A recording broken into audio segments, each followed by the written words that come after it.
하나님께서 오늘 우리에게 주신 말씀 출애굽기 1장 8절부터 14절 말씀입니다. 출애굽기 1장 8절부터 14절까지 말씀 한 절씩 교독하고 마지막 같이 읽겠습니다.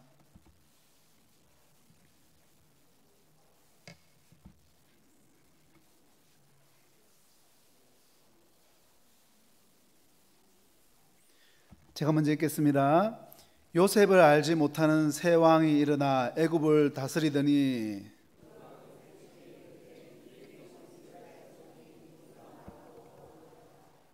자, 우리가 그들에게 대하여 지혜롭게 하자. 두렵건대 그들이 더 많게 되면 전쟁이 일어날 때에 우리 대적과 합하여 우리와 싸우고 이 땅에서 나갈까 하노라 하고,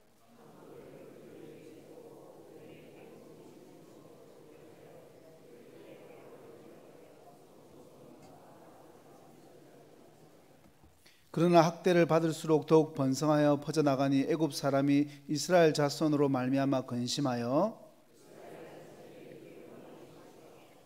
어려운 노동으로 그들의 생활을 괴롭게 하니 곧 흙 이기기와 벽돌 굽기와 농사의 여러 가지 일이라. 그 시키는 일이 모두 엄하였더라. 아멘.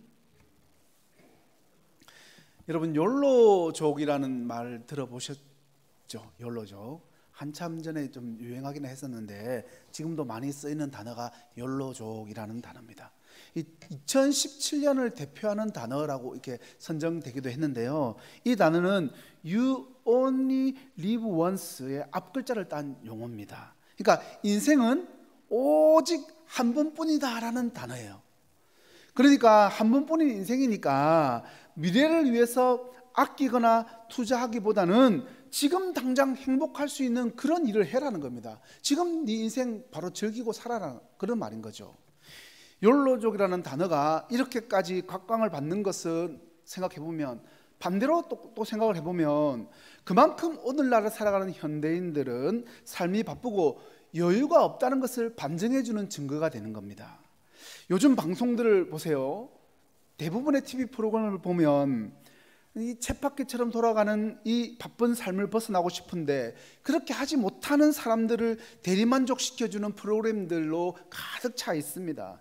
전 세계로 여행을 다니고 그냥 삼시세끼 밥만 해주고, 그죠? 그것만 해먹고, 심지어 그림 같은 섬에다가 식당을 내서 재료가 떨어지면 문 닫고, 그렇게 편안하게 살아보는 방송이 최고의 인기 프로그램이 되었지 않습니까? 그만큼 현대인들의 삶이 바쁘다는 거죠. 현대인의 특징하면은 바쁜 현대인이 떠오르는 것이 당연한 원리처럼 그렇게 연결이 되어 있습니다. 저는 이렇게 분주하고 바쁜 현대를 살아가는 우리들에게 도대체 이 바쁜 것이 어떤 의미가 있는지에 대해서 말씀을 좀 나눠보려고 하고, 이 바쁜 것 자체를 하나님은 어떻게 생각하는지, 성경에서는 어떻게 또 이야기하고 있는지 오늘 본문 말씀을 통해서 여러분들과 나눠보려고 합니다. 이제 결론부터 말씀을 딱 드리면, 우리 그리스도인들에게 바쁜 것은 영적인 문제라는 것을 우리가 깨달아야 한다는 겁니다. 바쁜 것은 반드시 영적인 문제와 결부가 되어 있어요. 우리는 빨래를 하거나 설거지 같은 집안일이 많을 때, 그리고 직장에서 해야 할 일들이 많이 밀려 있을 때, 오랜만에 친구를 만나서 수다도 떨어야 하는 것, 그리고 뭐 TV 드라마를 봐야 하는 것, 그죠? 학생들은 공부해야 할 것, 아니면 게임하고 놀아야 하는 것, 그런 것들이 많이 있으면, 즉 해야 할 일들은 잔뜩 있는데 시간이 부족하다고 느끼면 바쁘다라고 이렇게 말을 하고 그렇게 생각을 하지만, 사실 바쁜 것은 단순히 시간의 부족을 넘어서 영적인 문제라는 겁니다. 야곱과 그의 가족 70명이 총리가 된 요셉의 초청을 받아서 이집트의 고센 땅으로 이주를 하게 되었죠. 그런데 처음에는 70명 정도가 그냥 보잘것없이 갔던 그 인원들이, 그 이스라엘 백성들의 수가 점점 더 시간이 갈수록 너무나 많아져서 이집트 사람들이 두려워하고 경계를 해야 할 만큼 늘어났습니다. 얼마나 늘어났습니까? 모세와 함께 이집트를 탈출할 때 대략 200만 명이 넘었다는 겁니다. 70명이 갔는데 200만 명이 넘는 숫자가 되었으니까 이집트 사람들이 보기에는 많이 두려웠겠죠. 새롭게 등장한 이집트 이 파라오에게는 이렇게 너무 많은 이스라엘 백성들이 큰 골칫거리였습니다. 그래서 새로운 정책을 펼치는데 이스라엘 사람들을 자신들하고 똑같은 백성으로 대하는 것이 아니라 그들을 아무런 의지가 없고 자신들에게 끌려다니는 식민 노예로 만들기로 작정을 해버립니다. 이 바로가 이스라엘 백성들을 노예로 만들기 위해서 펴낸 정책이 어떤 정책이었느냐면, 구체적으로 보면 여러분, 일본이 우리나라를 식민지로 만들기 위해서 창씨 개명도 하고, 그죠? 이름을 바꾸어서 말과 글을 빼앗아 버렸던 그런 식민 교육을 했는데, 그런 교육을 한 것이 아니라 이스라엘 백성들을 철저하게 힘들고 바쁘게 만들어 버렸어요. 그들을 힘들고 바쁘게 만들어서 그것을 통해서 그들이 이곳에 왜 왔는지, 그들이 무엇을 하고 살아가야 하는지 자신들의 목적과 정체성을 생각하지 못하게 하고 다 잊어버리게 만들어서 그들을 그저 철저히 자신들의 성이나 그렇게 지어버리는 노예로 전락시키는 정책을 펼쳤다는 겁니다. 여러분, 이 작전이 얼마나 잘 먹혀 들어갔는지 한번 보세요. 이스라엘 백성들이 모세를 따라서 이집트를 탈출하고 나서 자신들을 이 430년간이나 힘들게 만들었고, 그렇게 바쁜 노예 생활을 하게 만들었던, 힘들게 만들었던 그 생활에서 모세가 무려 그 힘든 상황 가운데서 탈출을 시켜줬는데, 그렇게 했음에도 불구하고 뒤에는 이 애굽의 군대가 뒤쫓아오고 앞에는 홍해가 자신들을 가로막게 되자 그런 절대절명의 위기 속에 처하게 되니까 모세에게 원망의 말을 쏟아냅니다. 아니, 이집트에서 우리 무덤이 없어서 우리를 이렇게 끌고 나왔느냐, 그리고 이곳에서 죽게 만드느냐, 어째서 우리를 이렇게 끌고 나왔느냐, 우리는 차라리 이집트 사람을 섬기고 살란다. 이집트 사람들의 종으로 사는 게 광야에서 개죽음 당하는 것보다 훨씬 낫다. 그렇게 불평불만을 하는 겁니다. 차라리 애굽에서 살던 그 시절, 그때가 더 그립다, 그때가 더 좋은 거 아니냐. 사실상 그들은 이스라엘 백성으로서의 정체성이나 삶의 목적 따위는 잊어버린 지 오래였습니다. 단지 먹고 사는 문제만 매달려서 삶의 의지도 목적 따위도 잊어버린 채 그렇게 진정한 노예가 되어버린 그런 삶을 살았던 거죠. 여러분, 이런 일이 어떻게 가능하게 되었다고 말씀드렸습니까? 그들이 힘들고 바쁘게 되었을 그때에 아무런 생각할 수도 없을 정도로 그들의 삶이 힘들고 분주해지고 바빠졌을 때 그들은 무기력해졌고 철저히 노예로 전락해버렸습니다. 그리고 어쩔 수 없이 하루하루를 살아가는 것, 그것 자체가 그들의 삶의 목적이 되어버렸다는 거죠. 문제는 우리들의 삶 속에서도 마찬가지 현상이 나타난다는 거죠. 우리의 신앙이 마구마구 흔들리고 활활 타오르던 우리의 신앙의 불꽃이 조금씩 꺼져가고 있을 그때에 나타나는 특징들이 있습니다. 여러분, 사탄이 우리를 공격할 때, 우리의 신앙을 꺾어버리려고 할 때, 그리고 우리를 노예처럼 자신에게 끌려다니게 만들려고 할 때 그냥 단순히 우리에게 고난을 던져주지 않는다는 겁니다. 고난을 던져주지 않아요. 우리는 하나님의 자녀이고 하나님의 백성이기 때문에 고난을 던져주고 시련을 주면, 그렇게 시련을 줘서 기도할 이유를 만들어주면 오히려 그것을 극복하려고 더 강하게 일어나기 때문에 하나님의 자녀에게 표띠나게 고난과 시련을 주지 않습니다. 사단이 바보가 아니거든요. 그래서 고난 대신에 그 사람을 바쁘게 만들어버립니다. 그 사람을 분주하게 만듭니다. 그렇게 하면 그 사람은 자신이 하나님의 사람인 것과 자신이 뭘 해야 하는지 그런 정체성까지 잃어버리고 살게 된다는 거죠. 여러분, 왜 이런 일이 일어나는 겁니까? 왜 이런 사단의 전략이 우리들에게 먹혀드는 걸까요? 왜냐하면 우리 인간은 예배적인 존재이기 때문입니다. 여러분, 사람은 예배적 존재입니다. 하나님이 사람을 지으신 이유는 하나님을 예배하게 하기 위해서입니다. 사람의 인생의 목적은 이 세상 모든 것들을 지으시고 지금도 우리와 함께 하시는 창조주 그 하나님을 영원토록 예배하는 것입니다. 우리 사람의 인생의 목적인 거죠. 그것이 우리가 지어진 이유이고 우리가 이 땅에 존재하는 이유입니다. 우리 인생의 최고의 목적, 최우선순위, 다른 어떤 것이 아니라 예배입니다. 예배. 하나님을 예배하는 삶. 그런데 여러분, 사람은 바빠지면 그렇게 자신을 바쁘게 만든 것, 그 사람을 바빠지게 만든 것을 예배하기 시작합니다. 그래서 사탄은 우리들에게 분주함을 주고 우리를 바빠지게 만들어서 우리를 바쁘게 만든 그것을 하나님 대신에 섬기게 만들어 버린다는 거죠. 사랑하는 성도 여러분, 여러분은 지금 무엇 때문에 바쁘십니까? 여러분들은 지금 어디에 바쁘십니까? 지금 여러분을 바쁘게 만들고 여러분이 눈을 뜨면 여러분의 하루를 인도하는 그것이 무엇입니까? 여러분을 노예처럼 아무런 생각도 없이 이끌고 가는 그것이 있다면 그것이 바로 여러분이 예배하고 있는 것입니다. 여러분, 지금 여호와 하나님만을 예배하고 있다고 자신할 수 있습니까? 하나님을 최우선적으로 예배하고 있는 그런 삶을 살고 있습니까? 오늘 성경 말씀 다시 한번 읽어보겠습니다. 출애굽기 1장 13절과 14절인데요, 한 목소리로 읽겠습니다. 시작.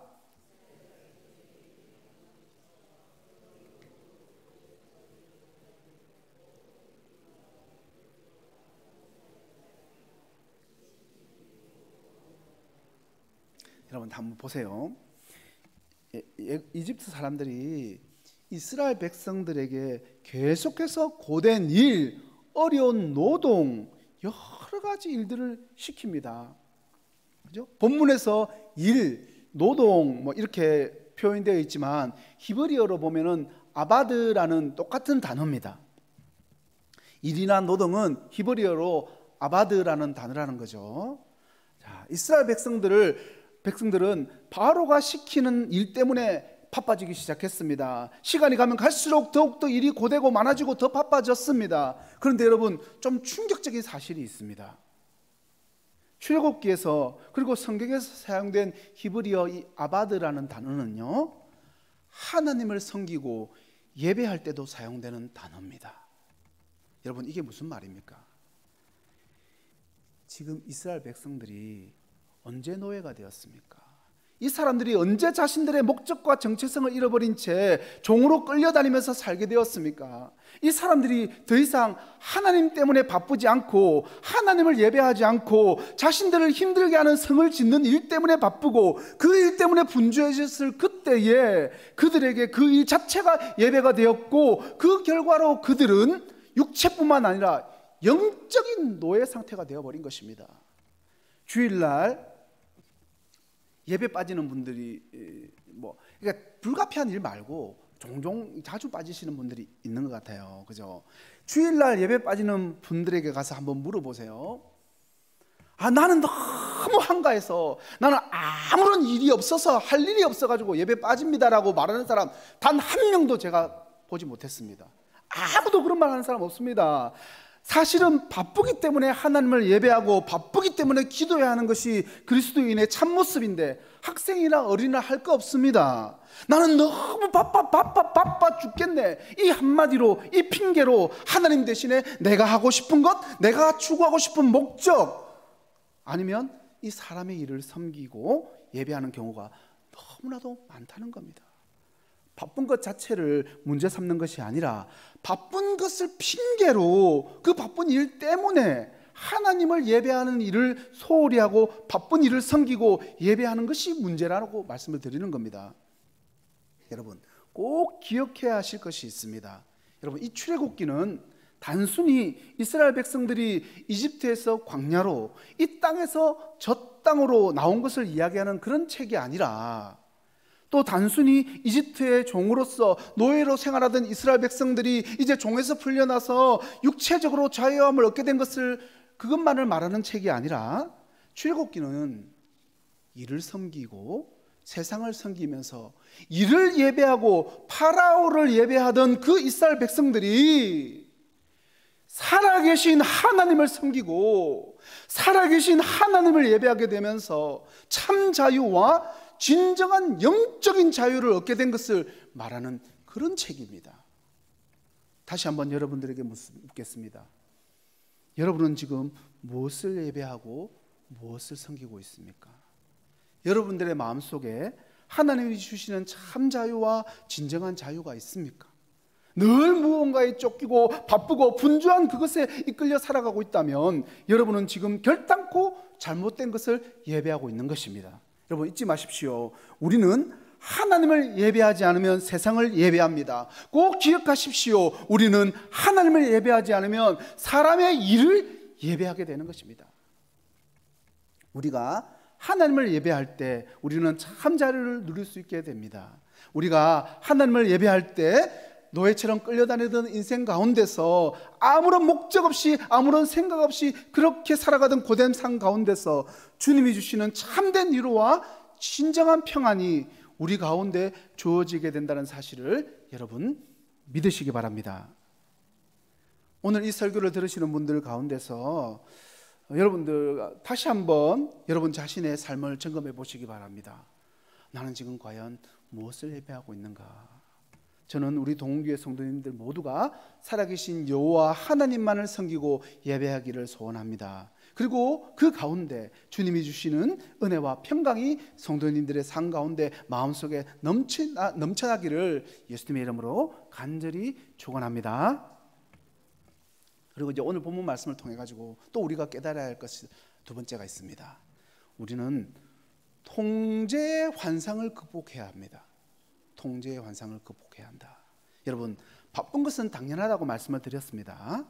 어쩌면 바쁘지 않은 것이 오히려 비정상적인 거겠죠. 그런 상황 속에서 두 번째로 저와 여러분들이 해야 할 일은 통제의 환상을 극복해야 한다는 겁니다. 여러분 혹시 이 통제의 환상이라는 단어를 자주 들어보셨습니까? 잘 들어보지 못했죠. 쉽게 설명하면 이런 겁니다.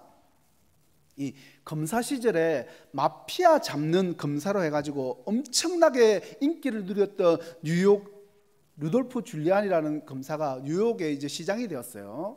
이 사람이 뉴욕 시장 당선되고 나서 1998년에 뉴욕에서 무단횡단 단속령을 내려버렸습니다.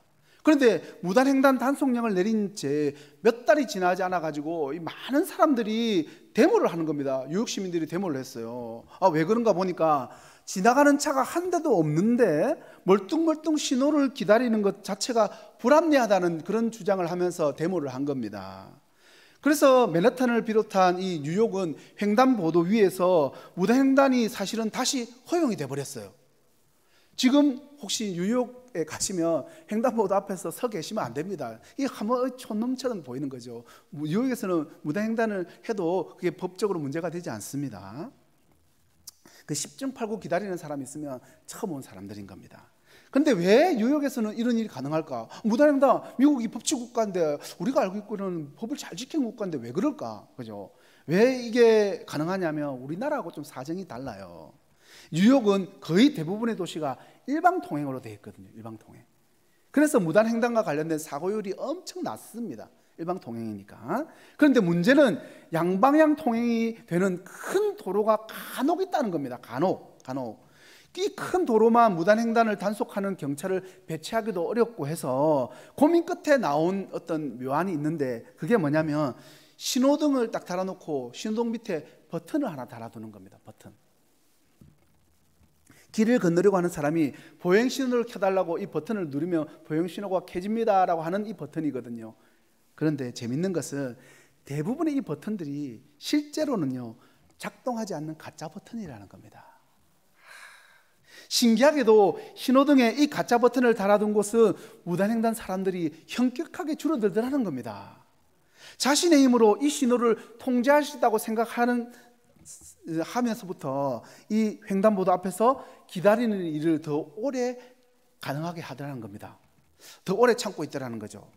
또 여러분 미국이나 유럽의 대형 빌딩에 가보면 이 중앙 집중식 냉난방을 하는 경우가 많다고 해요. 그래서 여러분 중앙 집중식 냉난방 하면은 뭐가 문제가 되겠습니까? 중앙에서 관리를 하니까 어떤 사람은 춥다 어떤 사람은 덥다 난리가 난다는 거죠. 그래가지고 여기도 가짜 버튼을 딱 달아둡니다. 그래서 사람들이 자기가 춥다고 느끼면 온도를 좀 올리고 실제 온도 안 올라가요. 그리고 자기가 좀 덥다고 느끼면 내리는데 버튼은 작동 안 한다는 겁니다. 그런데 사람들의 불평, 불만이 줄어들까요? 안 줄어들까요? 줄어들어요. 자신이 이 상황을 통제하고 있다고 생각하면 사람들은 불평, 불만을 덜하게 되더라는 겁니다. 자신들이 통제력을 행사한다고 믿게 하는 역할을 하는 이 버튼들, 이 현상들을 모두 묶어서 통제의 환상이라고 하는 거예요. 자, 제가 지난번에 윷놀이 할 때도 봤어요. 윷놀이 할 때 다 다르게 던지시더라고요. 그죠? 자신이 원하는 결과를 얻기 위해서 어떤 권사님은 윷을 높이 던지기도 하고, 어떤 장로님은 한 바퀴 돌려서 던지기도 하고, 어떤 분은 뭐 다리 밑에 넣어가지고 던지기도 하던데, 어떤 친구는 초등부 친구는 막 기도하고 막 윷을 던지기도 했었어요. 이게 바로 다 통제의 환상들입니다. 그러니까 뭐 이렇게 한다고 해서 윷의 결과가 바뀔 리는 없어요. 사실 윷의 결과는 이 윷 던지는 대로 그냥 나옵니다. 근데 자신이 통제를 하고 싶고 통제할 수 있다는 환상 가운데 있기 때문에 이를 일을 한다는 거죠. 그러니까 자신이 통제할 수 없는 것임에도 불구하고 마치 자신이 통제할 수 있는 것처럼 생각하는 것을 통제의 환상이라고 하는 거예요. 자, 오늘 본문에 나오는 이집트의 바로도 이러한 통제의 환상에 빠져 살았습니다. 옛날이나 지금이나 모든 정권들은 정권이 바뀌게 되면 초기에는 자신들의 무슨 업적을 남기려고 합니다. 그죠? 그래서 8절에 보면 지금 애굽에도 왕조가 바뀌었다는 사실을 알 수가 있습니다. 새로 들어선 애굽의 왕조는 자신들만의 업적을 남기려고 했는데, 왕조도 그것이 바로 국고성 비동과 람셋을 건설할 계획이었던 거예요. 여러분, 성을 짓기 위해서 당장에 필요한 것이 뭐겠습니까? 돈과 인력이겠죠. 인력. 바로가 가만히 보니까 이스라엘이라고 하는 엄청난 인력들이 지금 놀고 있는 겁니다. 야, 이렇게 많은 인력들을 나를 위해서 예비했구나. 그죠? 그런데 만약에 이스라엘 백성들을 정식적인 인부로 채용을 해서 그들에게 정식적으로 돈을 지불한다면 어마어마한 돈이 나갈 거지 않겠습니까? 그래서 바로가 이스라엘 백성들을 종으로 삼았던 거예요. 종으로 삼아서 인력 문제와 그리고 그 재정의 문제, 엄청나게 힘든 노역과 학대를 통한 인구 확산 억제 효과까지 3마리 토끼를 잡으러 간 겁니다. 11절 말씀 같이 읽겠습니다. 시작. 감독들을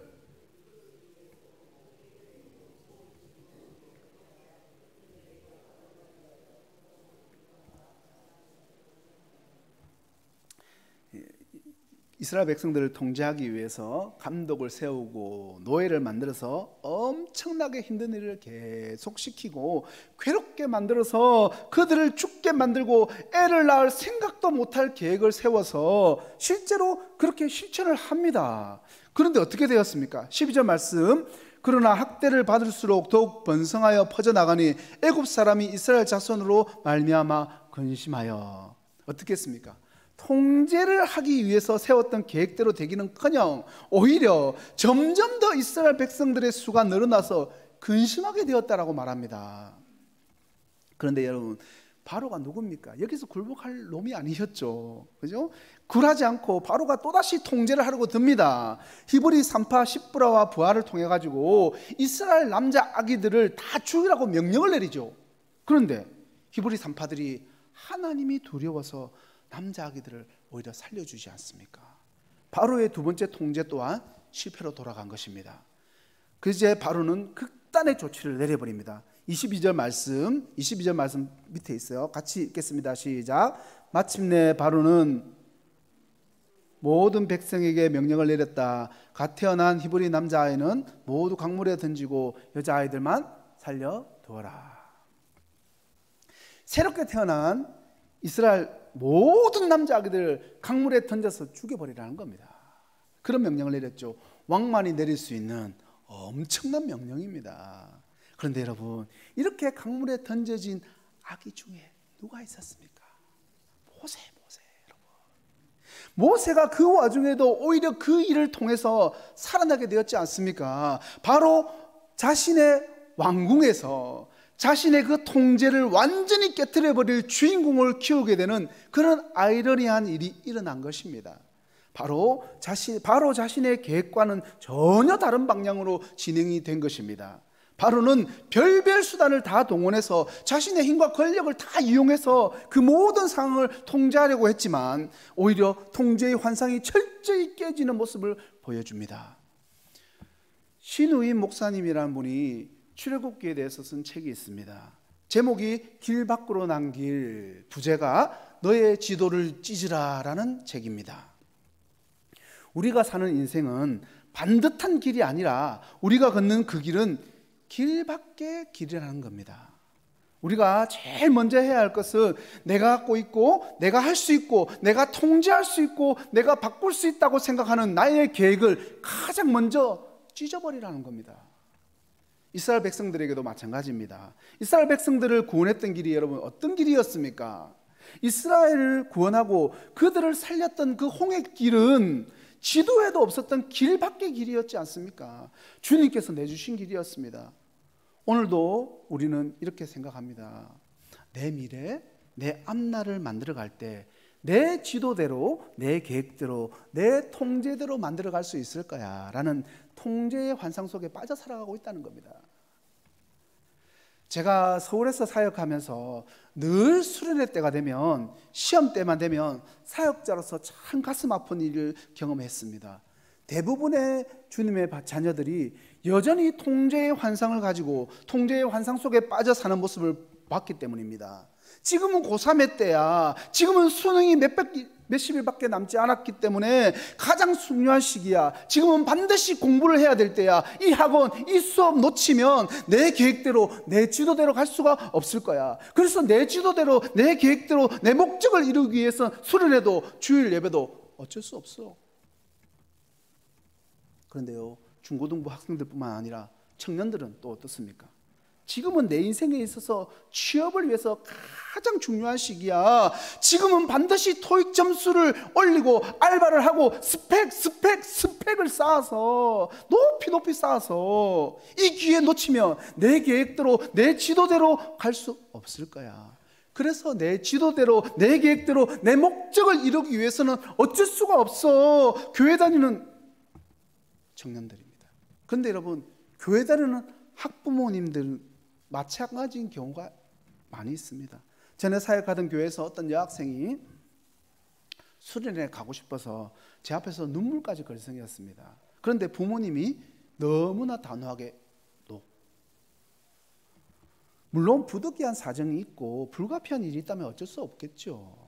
그런데 그런 경우를 제외하고 부모로서 자녀에 대한 내 계획이 있고 내가 생각한 대로 이끌고 싶어서 내가 목적한 대로 내 자녀의 미래를 내가 통제할 수 있다는 그 통제의 환상 때문이라면 그 계획, 그 지도를 찢어버릴 수 있는 은혜가 있기를 원합니다.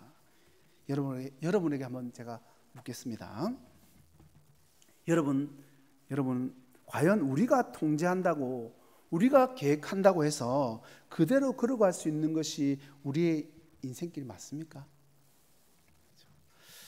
장로님들에게 묻겠습니다. 장로님이 생각한 대로, 장로님이 계획한 대로, 장로님이 통제한 대로 장로님의 인생이 사라졌습니까? 권사님에게 묻겠습니다. 권사님은 권사님이 생각한 대로, 권사님이 계획한 대로, 권사님이 통제한 대로 권사님의 인생이 사라졌습니까? 솔직히 여러분들이 생각한 대로, 여러분들이 계획한 대로, 여러분이 통제한 대로 여러분의 인생이 사라졌다면 여러분의 옆에 있는 이 원수 같은 그분들하고 결혼했겠습니까? 옆에 있는 사람부터 달라졌지 않겠습니까? 그렇죠?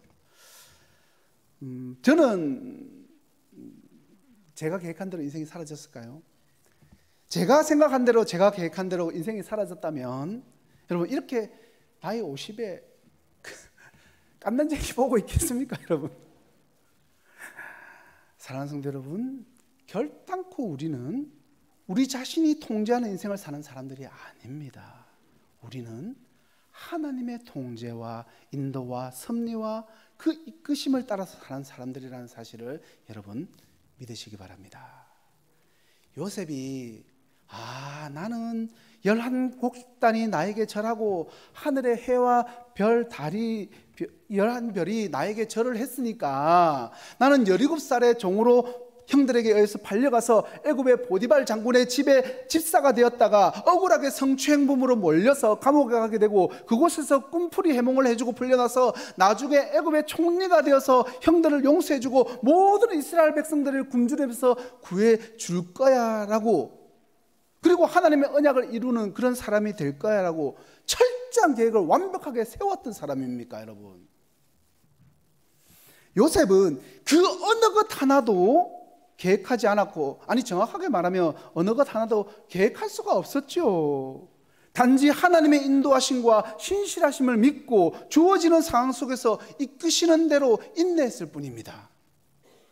여러분, 적어도 우리가 그리스도인이라면 이렇게 고백할 수 있어야 합니다. 하나님이 나를 이끄신다. 여러분 다 같이 한번 하실까요? 하나님이 나를 이끄신다. 우리는 내 계획과 내 통제를 따라 사는 것이 아니라 하나님의 보호하심과 인도하심을 따라 사는 그런 사람들입니다. 그런데 여러분, 이 설교를 듣고 이렇게 질문하면 안 됩니다. 아니 목사님, 그러면 나는 어떤 계획도 세우지 말고 어떤 목적도 갖지 말고 나는 어떤 꿈도 꾸지 말고 그렇게 살아가라는 겁니까? 여러분 그거 아니죠. 그죠?